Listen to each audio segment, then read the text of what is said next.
श्री शिवाय नमस्तुभ्यम। हर हर महादेव। पूज्य गुरु जी ने कुछ खास उपाय बताए हैं जो कि आपको यह उपाय पूर्णिमा के दिन ही किया जाता है। पूर्णिमा के दिन किए जाने वाला कुछ खास उपाय गुरु जी ने बताए हैं।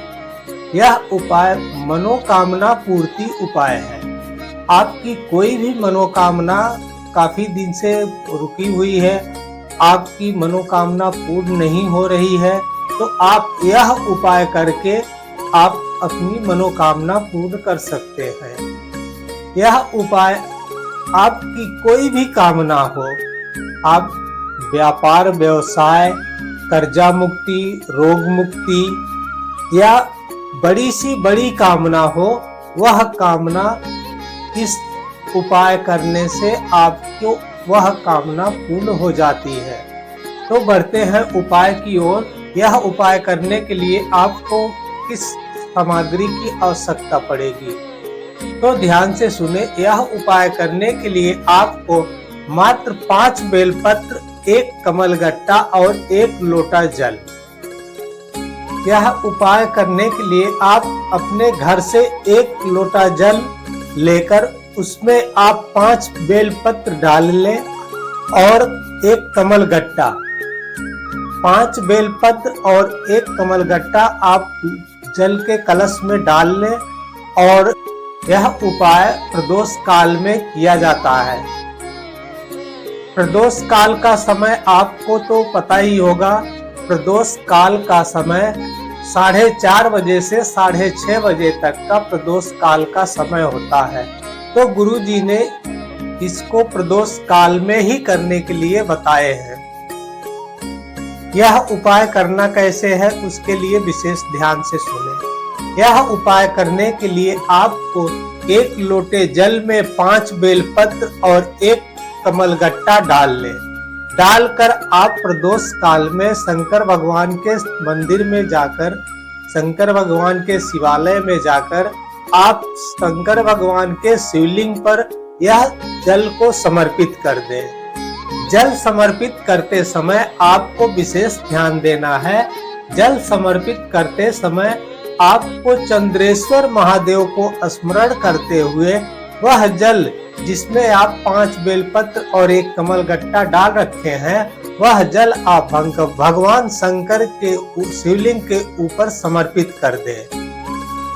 ऐसा कर देने से अगर इस पूर्णिमा को आप यह उपाय करते हैं तो अगली पूर्णिमा आने तक आपकी मनोकामना पूर्ण होती हुई नजर आएगी। एक और उपाय गुरु जी ने बताए हैं, वो भी मनोकामना पूर्ति का ही उपाय है। वह भी आपको पूर्णिमा के दिन ही किया जाने वाला उपाय है। वह उपाय आप दिन में कभी भी कर सकते हैं, चाहे सुबह करें, दोपहर करें, शाम को करें। यह उपाय करने के लिए आपको मात्र 1 चावल का दाना और 1 बेलपत्र। चावल का दाना खंडित न हो और बेलपत्र भी कहीं से खंडित ना हो, बेलपत्र कहीं से टूटी ना हो। तो आप 1 चावल का दाना, 1 बेलपत्र और 1 लोटा जल लेकर शंकर भगवान के मंदिर में पहुंच जाएं, शंकर भगवान के शिवालय में पहुंच जाएं। तो आप शंकर भगवान के शिवालय में जाकर सबसे पहले आप जो अक्षत लेकर गए हैं, 1 चावल का दाना जो लेकर गए हैं, वह आप शंकर भगवान के शिवलिंग के ऊपर समर्पित कर दें। शिवलिंग के ऊपर समर्पित करते समय आपको चंद्रमौली महादेव को स्मरण करते हुए वह चावल का दाना आप शंकर भगवान के शिवलिंग के ऊपर समर्पित कर दें। उसके बाद जो बेलपत्र आप लेकर गए हैं, उस बेलपत्र को आप चंद्रमौली महादेव को स्मरण करते हुए भगवान शंकर के शिवलिंग पर समर्पित कर दें। बेलपत्र समर्पित करते समय विशेष ध्यान देना, बेलपत्र की जो डंठी है वह आपके तरफ रहेगी और बड़ी वाली पत्ती जलाधारी की तरफ रहेगी। उसके बाद आप जो 1 लोटा जल लेकर गए हैं, जो 1 कलश जल भरकर लेकर गए हैं, वह जल शंकर भगवान के शिवलिंग के ऊपर धीरे धीरे समर्पित कर दे। जल समर्पित करते समय भी आपको चंद्र मौली महादेव को स्मरण करते हुए जल को धीरे धीरे समर्पित कर देना है।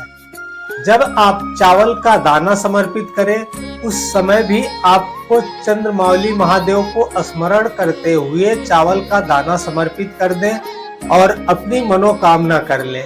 फिर उसके बाद चावल के ऊपर में आप अपनी बेलपत्र फिर से समर्पित कर दें।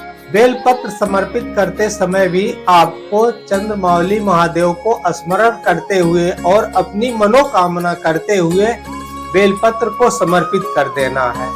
उसके बाद आपको जो 1 लोटा जल लेकर गए हैं उस जल को आप भगवान शंकर के शिवलिंग के ऊपर समर्पित कर दें।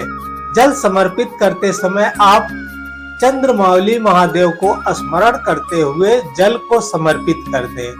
यह तीनों चीज समर्पित करते समय आप चंद्रमौली महादेव को स्मरण करते हुए और अपनी मनोकामना करते हुए आप शंकर भगवान को समर्पित कर दें। आप अगर इस पूर्णिमा को यह उपाय करते हैं तो अगली पूर्णिमा आते आते आपकी मनोकामना पूर्ण होती हुई नजर आएगी। हमारी दी गई जानकारी अगर आपको थोड़ी भी उपयोगी लगी हो तो कमेंट बॉक्स में हर हर महादेव अवश्य लिखें। वीडियो को अपने परिवारजनों में शेयर करें। अगर चैनल पर नए हैं तो चैनल को सब्सक्राइब करें। भगवान भोलेनाथ आपकी मनोकामना पूर्ण करे। श्री शिवाय नमस्तुभ्यम। हर हर महादेव।